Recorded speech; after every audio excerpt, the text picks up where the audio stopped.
Por todo Jarlsmith, ¿se puede saber qué le ha pasado? Ha crecido una barbaridad. Este 9 de noviembre llega God of War Ragnarok, la esperadísima secuela del God of War que a su vez, bueno, pues era la cuarta entrega numerada de la saga. Yo ya le he dado una vuelta a la historia y estoy limpiando misiones secundarias y recaditos, ya que el juego es enorme, pero en este análisis de God of War Ragnarok no te voy a hablar sobre la historia o los elementos jugables, ya que para eso está la review de mis compañeros de Hobby Consolas. Y es que yo me voy a centrar en el apartado visual, porque sí, tenemos un juego intergeneracional, pero tiene momentos en los que se te caen las alforjas al suelo.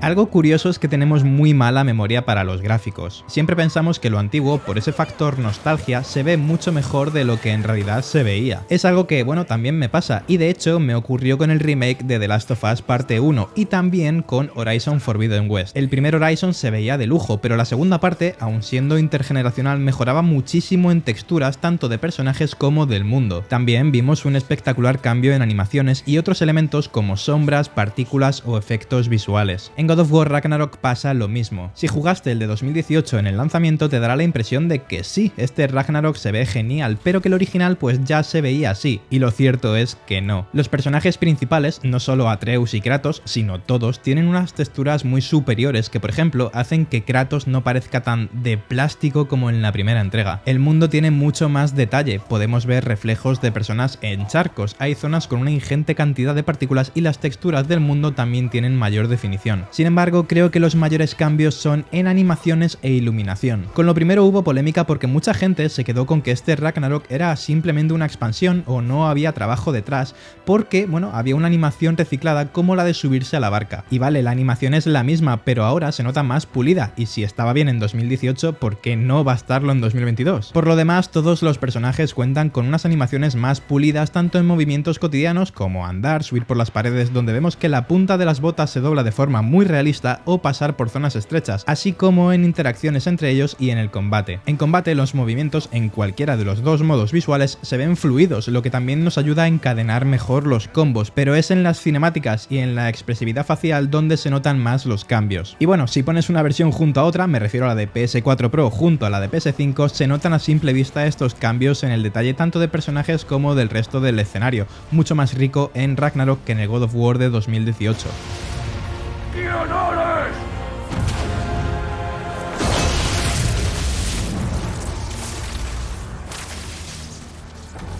Todos son más humanos que antes. El pelo, de los que tienen pelo, claro, la barba o la ropa se mueve de forma más realista, y que siga siendo un juego en plano secuencia me sigue alucinando. El primero ya era una virguería en este sentido, pero es que aquí hay varias escenas y cambios en las que se aprecia mejor que nunca el esfuerzo en dirección y planificación que conlleva el hacer un juego en plano secuencia. Hay puntos de corte camuflados en algunas puertas, como, bueno, pues como también ocurría en el primero, pero solo ocurre cuando toca cargar mundos nuevos. Esto es normal porque al final la memoria de la consola da para lo que da. Y respecto a esto, hay tiempos de carga de unos 4 o 5 segundos cada vez que mueres. No es una vuelta al mundo instantánea, que creo que es lo que podría haber sido si estuviésemos ante una versión exclusiva de nueva generación, pero esto lo abordaré más adelante. Para terminar con el apartado técnico, el juego está doblado al castellano con un nivel realmente espectacular. De hecho, está tan cuidado que cuando estamos en interiores las voces suenan secas, sin reverberación, pero en cuevas, donde, bueno, pues donde no hay muebles, tenemos el clásico eco que se mantiene en esta versión doblada. Además, las interpretaciones de actores y actrices están al nivel al que Sony nos tiene acostumbrados, así que muy bien. Ayudamos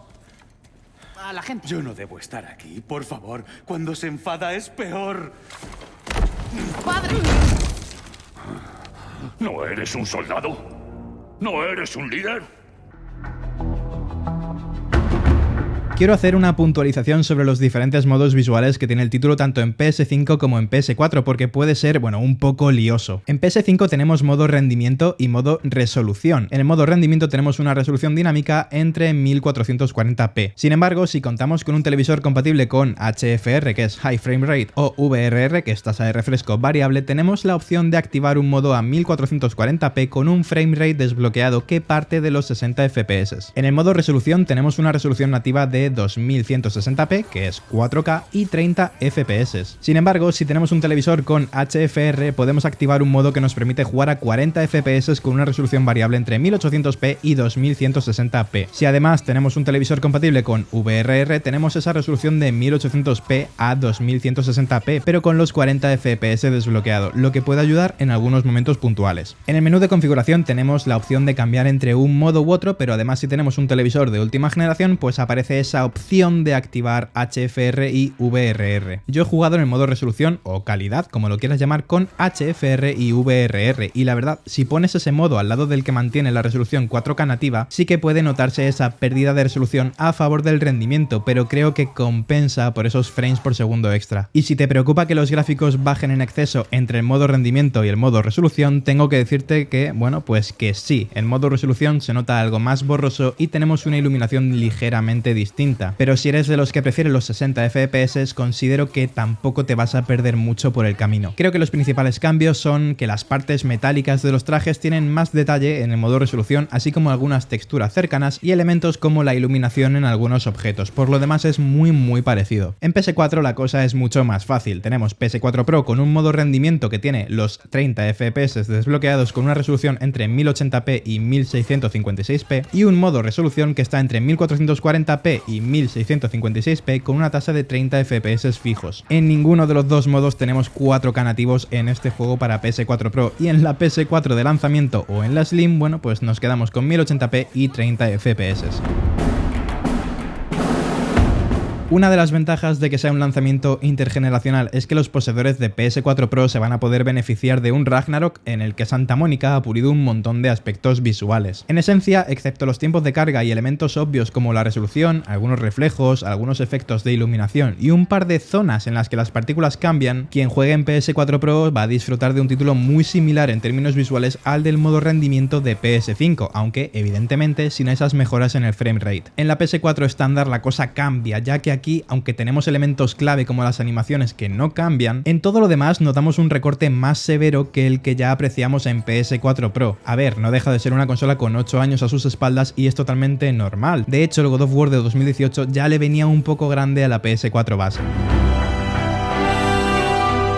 Al final, God of War Ragnarok es un juego excelente. No me quiero meter en una valoración profunda, porque para eso te recuerdo que mis compañeros de Hobby Consolas han hecho un excelente análisis hablando de todo esto. Pero si te gustó el de 2018, este te va a encantar. Creo que la historia está mejor llevada, la evolución de los personajes es muy interesante y a nivel jugable tiene ciertas mecánicas de personalización que le dan variedad y profundidad al combate. Visualmente ya has ido viendo que se trata de un juego espectacular que lleva al límite el desarrollo intergeneracional hasta donde puede, y donde encontramos escenarios que sí pueden ser más normalitos, más de PS4 como se suele decir, pero otros en los que se te cae la baba. Los más luminosos son los más espectaculares y tienen momentos totalmente fotorrealistas. ¿Y que me habría gustado que este God of War fuese un exclusivo de PS5? Pues sí, claro, seguramente tendríamos mejoras en reflejos gracias al uso de técnicas de trazado de rayos, y puede que alguna virguería más, pero estando la situación del stock de consolas como está, entiendo que se haya mantenido como juego base para PS4. De hecho, creo que la consola donde mejor se ven los cambios entre el God of War de 2018 y el de 2022 es en PS4 Pro, ya que se aprecia que Santa Mónica ha aprendido mucho de su motor y del sistema tras el lanzamiento del reboot hace 4 años, puliendo un montón de elementos para que luzcan de lujo. Lo cierto es que juegues donde juegues y al final este God of War Ragnarok no te va a dejar indiferente.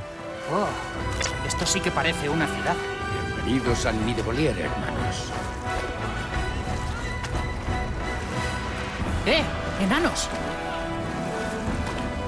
Ah, pues están huyendo.